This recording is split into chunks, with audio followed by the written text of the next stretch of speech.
Bonjour et bienvenue dans l'entretien sur France 24. Mon invité aujourd'hui est Moïse Katumbi, l'ancien gouverneur du Katanga, un ancien allié du président congolais Joseph Kabila qui est devenu aujourd'hui l'ennemi public numéro 1 depuis qu'il s'oppose à lui. Il a été condamné à 3 ans de prison dans une affaire d'escroquerie qu'il considère comme une mascarade. Il vit aujourd'hui en exil, mais il est candidat à la présidence de son pays. Merci d'être avec nous.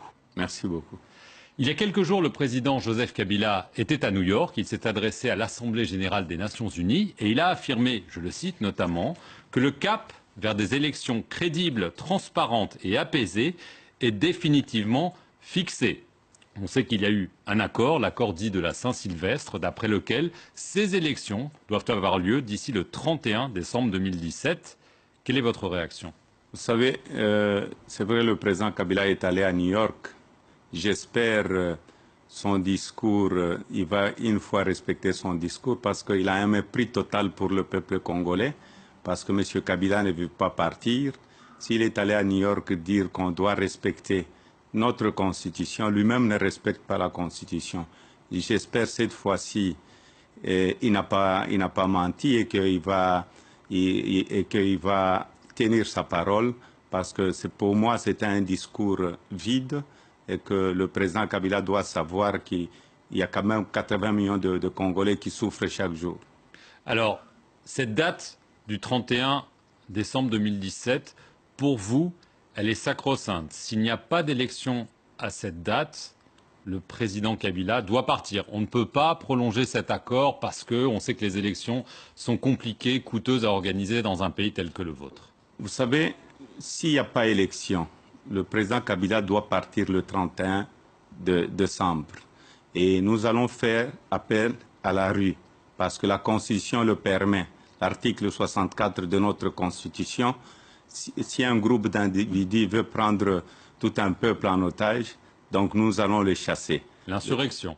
Ce n'est pas l'insurrection, c'est un droit constitutionnel. C'est que le président Kabila est en train de faire aujourd'hui, c'est un coup d'État constitutionnel.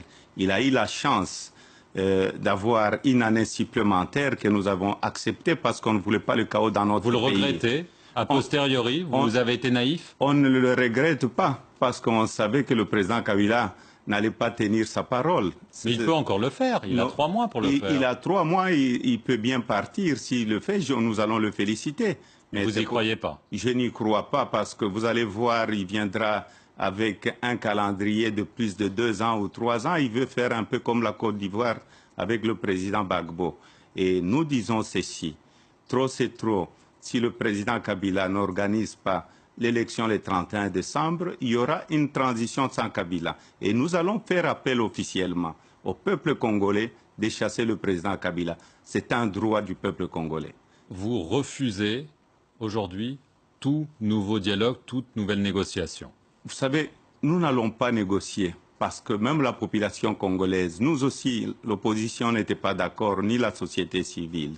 Mais comme on a vu d'abord l'intérêt du pays. On a eu des gens qui nous ont conseillé, la communauté internationale, la France, et nous avions suivi le mot d'ordre. Mais de l'autre côté, Kabila se disait « Ah, c'est fini, je vais rester définitivement ». Je crois la distraction qu'il essaye de faire pour le moment en allant à l'ONU, nous n'allons pas accepter un jour de plus pour Kabila au pouvoir. Alors, il y a eu à l'ONU aussi une réunion sur la RDC à laquelle ont participé de nombreux acteurs, l'Union africaine, l'ONU, les Européens. Est-ce que vous pensez qu'ils sont exactement sur la même longueur d'onde que vous, ou pour éviter le chaos, la violence, peut-être la guerre civile, se disent-ils, on peut peut-être un petit peu repousser tout ça? Je félicite tous les partenaires parce que le communiqué de l'ONU était très clair.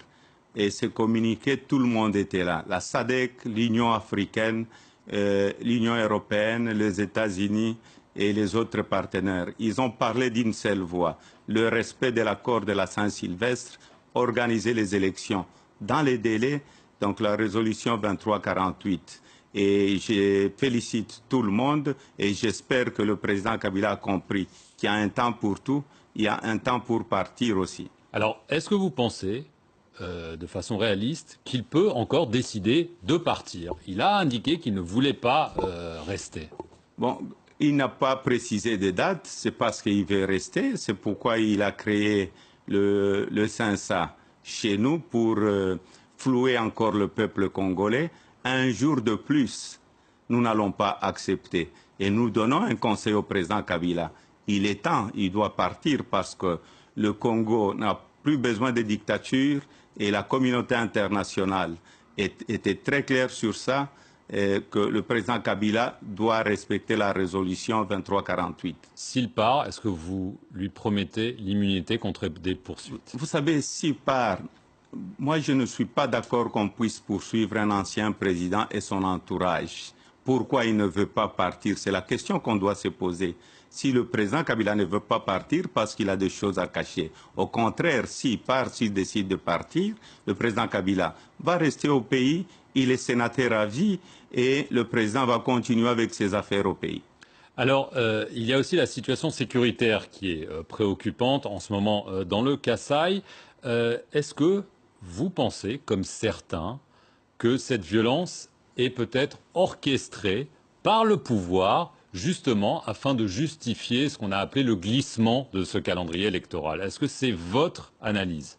Vous savez d'abord la situation sécuritaire dans notre pays. Le pays est instable depuis que le président Kabila avait resté au pouvoir, mais il est allé parler de la sécurité dans notre pays. Si vous suivez ce qui se passe aujourd'hui dans notre pays, on bat le record. Nous avons plus ou moins 3 800 000 personnes de déplacés internes.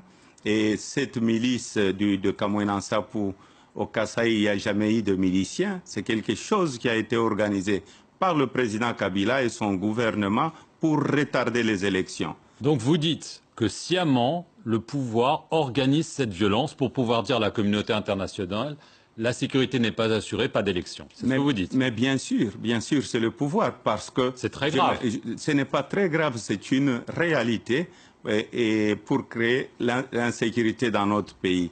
Et aujourd'hui, il y a des réfugiés encore qui vont en Zambie parce que quand on est président de la République, on est responsable de la sécurité. Et si on avait un président légitime dans notre pays, on n'aurait pas l'insécurité dans notre pays.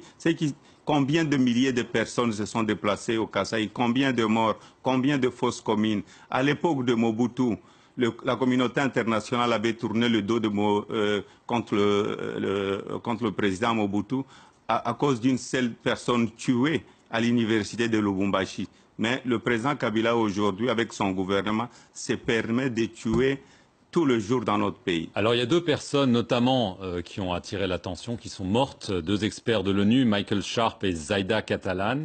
Est-ce que vous pensez que leur mort est imputable en partie au pouvoir en place ou est-ce que c'est des miliciens dans le Kasaï qui l'ont tué comme l'affirme le gouvernement? Vous savez, d'abord c'est une responsabilité du gouvernement de sécuriser tout le monde.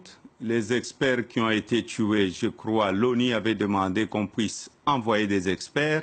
Le gouvernement congolais avait d'abord refusé parce qu'il voulait faire disparaître tout ce qu'il y avait comme preuve sur le terrain.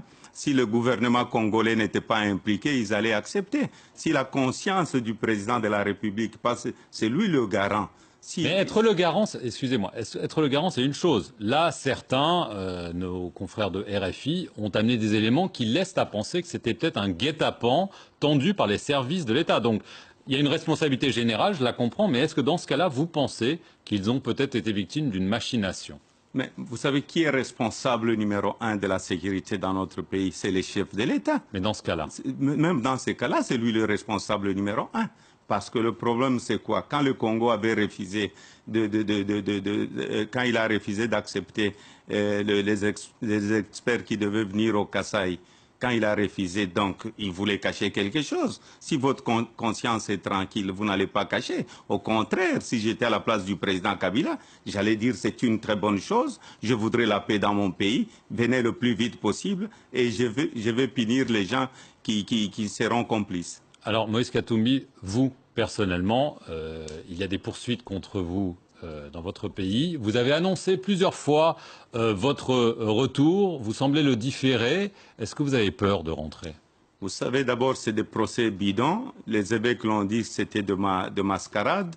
J'ai fait appel aussi au Conseil des droits de l'homme des Nations Unies à Genève. Ils m'ont demandé de retourner. J'ai écrit aussi au président de la sous-région pour mon retour au pays. Je suis en train de préparer mon retour. C'est un devoir pour moi d'aller sauver un peuple qui est en train de souffrir.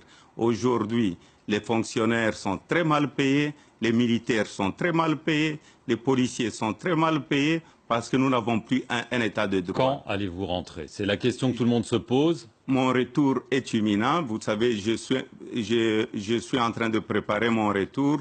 Je voudrais rentrer en toute sécurité parce qu'en face, on a un état sanguinaire. Vous avez peur d'être tué? Je n'ai pas peur d'être tué. Si j'avais peur d'être tué, je n'allais pas me lancer en politique. Mais la politique chez nous, vous savez, aujourd'hui, de l'autre côté, on a droit à des gens qui pensent qu'à ma disparition. Pourquoi ils veulent faire disparaître ma personne? Parce qu'ils savent très bien que je suis quelqu'un qui peut sauver le pays et qui peut faire respecter le peuple congolais. Dernière question. Donc d'ici au 31 décembre 2017, cette date dont on parle depuis le début de cet entretien, vous serez de retour au pays. De toute façon, le 31 décembre, tous les Congolais et Moïse Katumbi, nous serons sur le territoire congolais s'il n'y a pas élection pour faire partir le président Kabila. Donc je l'ai dit et je le répète, de passer le 31 décembre, le président Kabila ne sera plus président de la République. Nous allons avoir un autre président que nous allons choisir. Il y aura un consensus sur la personne que nous allons choisir qui va diriger le Congo et organiser les vraies élections.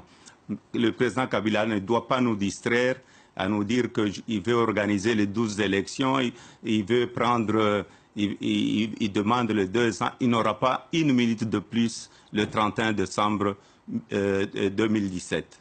Moïse Katumbi, merci beaucoup d'être venu sur le plateau de France 24. Merci à vous d'avoir regardé cet entretien sur notre antenne. Restez-y pour plus d'informations. Merci beaucoup.